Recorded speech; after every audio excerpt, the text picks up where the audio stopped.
मयंक एक multinational company में branch manager की जॉब करता था। एक दिन मयंक को ऑफिस से घर जाने में लेट हो गया था।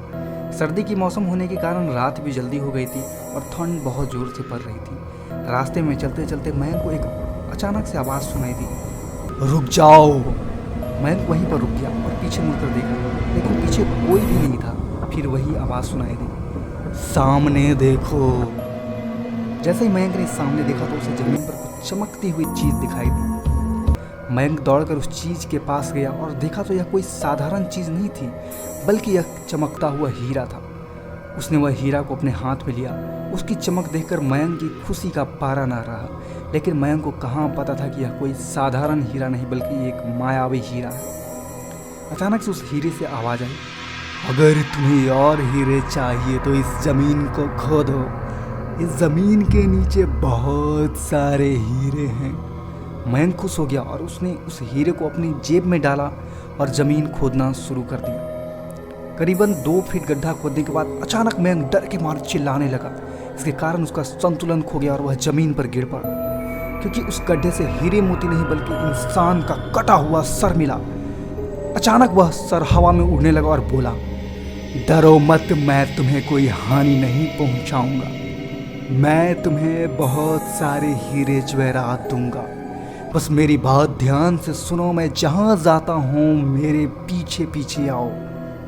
फिर वह सर हवा में उड़ा और जंगल की ओर बढ़ने लगा। करीबन 1 किलोमीटर चलने के बाद वह सिर रुक गया और मयंक भी रुक गया। फिर उस सिर ने मयंक से कहा, इस ज़मीन के भीतर बहुत सारे हीरे मोती जवाहरात छुपे हुए हैं। इस ज़मीन पे खोदना शुरू करो। मयंक खुश हो गया और उसने उस ज़मीन को खोदना शुरू कर दिया। खोदते खोदते उस ज़मीन के नीचे हीरा मोती तो नहीं मिले, बल्कि उसे सिर का कटा हुआ धड़ मिला। उसने सिर से कहा, अब तुम्हें एक आखिरी काम करना है, उसके बाद मैं तुम्हें माला माल कर दूंगा। तुम्हें कहीं से भी 1 लोटा खून लाना होगा। मयंक ने बोला, 1 लोटा खून?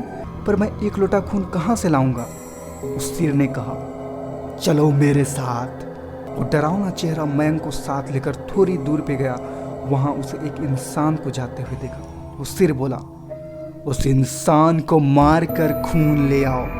मयंक डर गया और बोला, नहीं नहीं, मुझसे यह नहीं होगा, मैं यह नहीं कर सकता। अगर तुमने यह काम नहीं किया तो मैं तुम्हें बहुत बड़ी मुसीबत में डाल दूंगा, फिर तुम्हारी पूरी जिंदगी नर्क बन जाएगी। मयंक ने हाथ जोड़कर उसे कहा, मुझे माफ़ कर दो, मैं उसे मार दिया तो मुझे पुलिस गिरफ्तार कर लेगी और मुझे जेल जाना पड़ेगा। उस सिर ने अपने तंत्र मंत्र की शक्ति से एक छुरी और लोटा प्रकट किया और गुस्से में बोला, अगर तुमने मेरा यह काम नहीं किया तो मैं तुम्हारे पूरे परिवार को मौत का घाट उतार दूंगा। मयंक ने मजबूरी में आकर उस आदमी को मार डाला और उसका खून लेकर उसके सिर के पास गया। उस सिर खून को देखकर बहुत खुश हुआ और बोला, यह खून मेरे शरीर पे डाल दो। उस शरीर ने कहने पर मयंक ने खून को उसके शरीर पे डाल दिया और कुछ ही देर बाद वो कटा हुआ शरीर पे जुड़ गया। यह देखकर मयंक की हालत अब काफ़ी खराब होने लगी। वो भूत को देखकर काफ़ी डर गया। जैसे वह भूत जिंदा हुआ तो जोर जोर से हंसने लगा और डरावनी आवाज़ में बोला, तुमने बहुत बड़ी गलती कर दी, तुमने मुझे फिर से जिंदा कर दिया। अब मैं तुम्हें ही नहीं बल्कि पूरे शहर को मौत का घाट उतार दूंगा।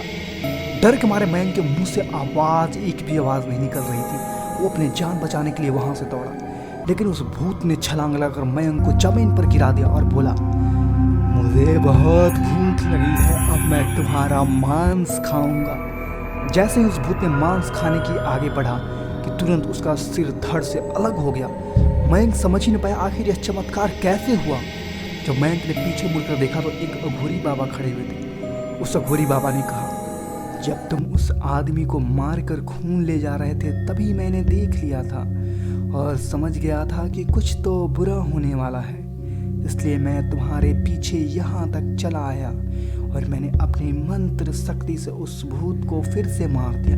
अब तुम निश्चिंत हो और अपने घर जाओ, तुम पर कोई खतरा नहीं है। आज भी मयंक इस बात को याद करता है तो उसकी रूह तक कांपने लगती है।